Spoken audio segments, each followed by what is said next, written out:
Hello, this is Belinda Colleen, and I've got another reselling video I'd like to do for you. The title of today's video is Tweaking Your Reselling Business Model. As we head into 2026, I know everybody contemplates the year they just got out of and thinks about things they want to do, adjustments they want to make to for better success. We're all looking to improve at all times. And I think with the uncertainty in the air right now that a lot of people have about the economy, um, and so many prices are going up, and with a lot of people being hit with a lot higher price healthcare, um, I believe people are going to be looking for deals. Now, that doesn't mean you can't still sell some really great quality items, and there'll always be a percentage of people that are doing very well. So I don't think you have to change your business model. I think you just have to think about it, and it's going to depend largely on uh, what type of inventory you have and what price range you are trying to get for it. For instance, if you have, like with me, I've been trying to get my sales price up, my average sales price up, and get higher quality items. But honestly, over the last 2 or 3 months, I'm selling a lot of what people call bread and butter items. And I think that is because people are just being more careful with their money than they used to be. I'm still selling some high-end things too, but not as many as I was before. And I don't know, we're always wondering, well, is it my product? Is it the way I listed it? I mean, there's so many variables. It gets difficult sometimes to pinpoint what changes some of the shifts that you see in your results. But if you look back over the last year of your business, you can probably see as people started losing faith in the economy, and the tariff prices came into play, I believe people got a little bit more nervous sometimes about pricing, trying to make something fair and affordable, and for things that people need. So I am changing a little bit. I'm not going to focus as much as I was on bringing my average sales price rate up, um, but I'm going to try to find the profit somewhere. And it's going to have to be on the other side, which is what I pay for it. There are people out there that say you make your money when you purchase the object or the product. And I think there's a lot of truth in that. If you can get something for $1 at the bins, or on a great sale, or free from somebody that's cleaning out their closet, that beats the heck out of going to the thrift store and paying. At my thrift store, the main one I go to, it's like $5.95 is a going rate, or $6.24 for so many things. So once you get to $6, there's not a lot of room to play if it's just a real basic bread and butter item. Now, of course, with the better brands and with the more substantial pieces, you get more, like with coats, sports coats, boots, shoes, that type of thing. But the funny thing about it, I was looking over my numbers. The main thing that I've sold were women's tops, particularly plus sizes, which is interesting. But someone turned me on to that, and I think that it's a great marketplace.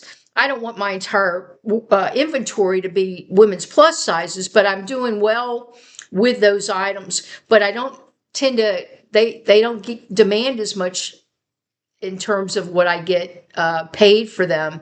And I don't find as many high end. Now, once I get into blazers, I can do quite well with plus sizes. And I probably have more plus size tops in my inventory than I do little tops, like size 2 and 4 and 6, like that, for the younger girls. I'm still trying to understand that market a little better, and it changes quickly.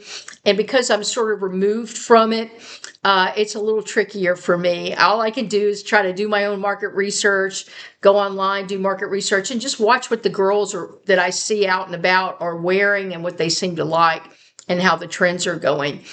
But that information is all there for for anybody that's looking for it.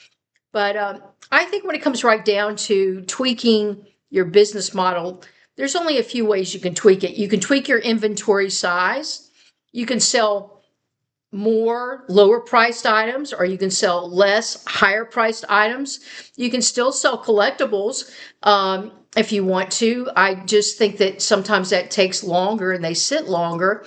But depending on what your goal, your ultimate goal is, and how long you have to flip things, how much space you have, all this comes into play. And I also think this might be a good time to expand in terms of categories that you want to sell. Like if you're just selling collectibles and you're finding a big slowdown, it might be time, like I mentioned earlier, to just go into some more of the necessities, things that people need and they have to have. They have to have them for work.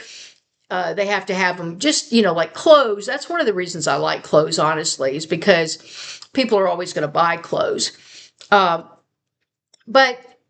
I also think that the average sales price could be something to look at, because if you were, I know a lot of the YouTubers I see on here and a lot of people that I talk to, they're always trying to force that price up, because it's like, okay, it makes more sense for me to sell an item for $35 and do the work for that than it is the processing, the pictures, and then the ultimate shipping, than it makes for me to sell a $15 item. Of course, because you got to sell a lot of $15 items, and what are you making on it? Not very much. So I think we all recognize that. It's a very basic fact. And then we start trying to push that average sales price rate up. And we can still do that by changing categories. Like if you're primarily selling collectibles and technology and home decor at a high level, maybe women's purses, that type of thing, things that tend to be higher priced anyway, you've got a little more margin to work with. And that's something to consider. Like that's something that I've been trying to do. But when it comes right down to it, people buy a lot of jeans, people buy a lot of tops, people buy a lot of slacks. Those things wear out faster a lot of times than a jacket, unless somebody's wearing a jacket all the time. But most adults, they've got several jackets they wear depending on what the weather's like and that type of thing.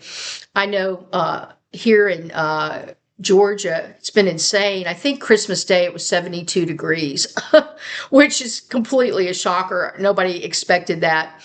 But I can just say that tweaking your business model will probably make you feel a little calmer about things in the future.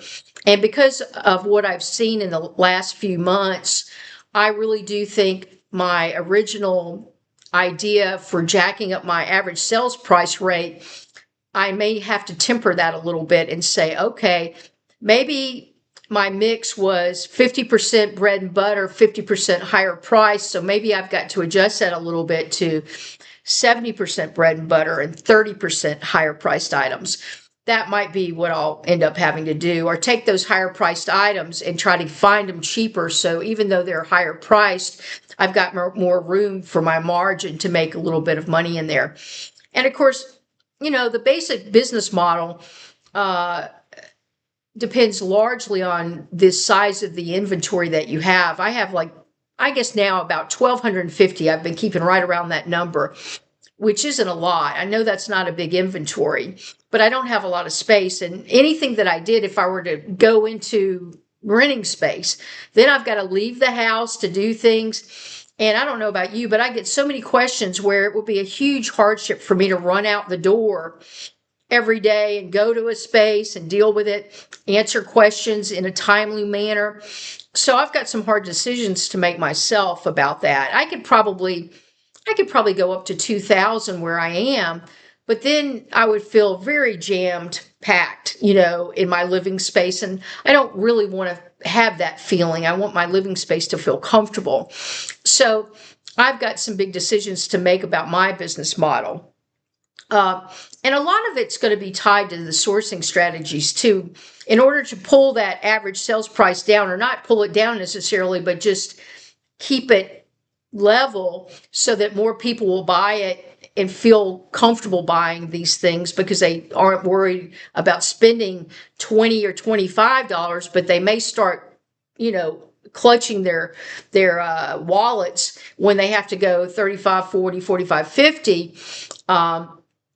And I know that's not very much money these days. And when you look at retail prices, it's still a great deal to go and buy on eBay or Poshmark or Depop or whomever.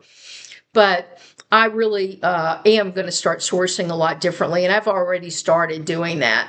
And I think, we all know what most of our options are in terms of sourcing. But I think that we're going to have to get more creative if we don't want to end up competing with the Goodwill, which is what, unfortunately, we're starting to do now, because Goodwill lists their best stuff. They snatch it right out of the inventory before it even hits the stores, and they put it online themselves. So that's definitely something to think about. The other thing I've been thinking about more, I've sold some men's ties lately. I'm thinking about ties, men's ties, jewelry, some things that are small that you can have a lot of without taking up any space at all. I thought, well, if I need to expand my inventory without bursting out of my home, probably what I need to do is buy some of the smaller things. And I have started doing that. I wasn't super comfortable with men's ties, but I'm getting more comfortable with them. And I realized that you can find them for great prices, and there's a pretty good margin on them if you get the nice ones. The silk ties, of course, I'm not buying polyester ties. I'm buying silk, name brand, imported, made in USA. Anytime I can find those, and I'm real careful looking for spots, because I think ties just whip out there and end up getting spots on them a lot of times. That's probably why people always have to buy new ties. But anyway, that's definitely something I'm thinking about. Now, the other thing, and this is something that, so many things that I thought I had under control, I'm changing. I'm thinking about also selling on maybe one other platform. And it's going to either be Depop or Etsy. And I don't know which one yet. I'm still, doing some research on it. But based on my situation, I can't have a huge inventory unless I want to expand a lot and make my life a lot harder. And I don't want to do that. If I had something in my backyard where I had a huge storage unit, something like that, I'd probably go ahead and just expand my inventory and make up sales that way. But and of course, a better sell-through rate is the best answer to any problem that you have in this business.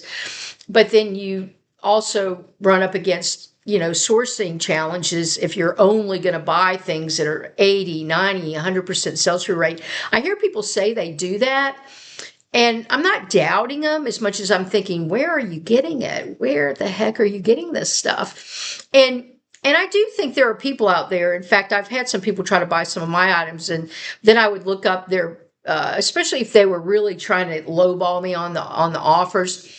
If I saw their sellers, I'd look at their inventory and I'd think, okay, they're trying to buy these shoes, which really fit perfectly into the inventory they have. And of course, I'm not going to go down that low. Why should I? But I find it interesting. There are people that will pay $30 and then turn around and sell something for $50. Now, at first I thought that seemed ludicrous. But I thought, well, that's a $20 spread, and they still have the stuff coming out of it. And I thought, well, that's no different than when I buy something, for $3 and sell it for $15, in the sense of what's my net going to be. But you just have more money out there and more money sitting on your in your house and in terms of inventory. So I'm going to think about that too. I don't think I would go 30, 50, but I usually try to get three to 5 times my cost of goods for my price, 3 to 5, and that makes me feel comfortable. But there are people out there that are doing 1 to 2. They're paying 30 and asking 60, and they're happy with the spread on that.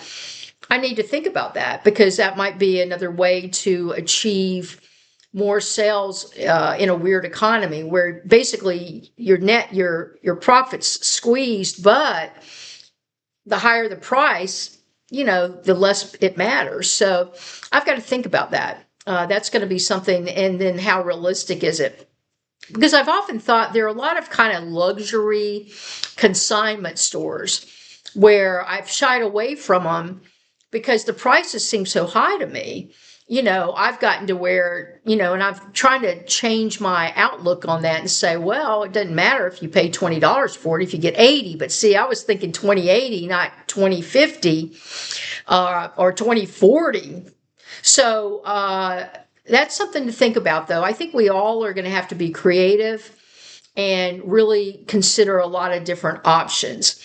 I know that even though I was reluctant to sell on different platforms because I just thought it was going to complicate my life, and I still think it will. And quality of life is very important to me at this point in my life. Plus, I have a lot of other obligations besides, reselling. I have other things that I want to do and that I need to do besides reselling. So based on that, I don't want this to get out of control. But there's only so many ways you can go with the business model. Some people are wholesaling now. And I've thought about that too. I mean, I guess you could go to the bins and just buy pounds of clothes and then sort. You basically become a sorter, and then you go and you market to you market to thrift stores, especially mom and pop probably, and consignment stores. You market to them, and they sell and they buy bundles of stuff from you. That's a possibility. Of course, you have to get out there. You have to be comfortable selling, getting out, shaking hands, and giving a presentation. I actually have no problem with that. That's kind of what I did most of my life. But so I could do that.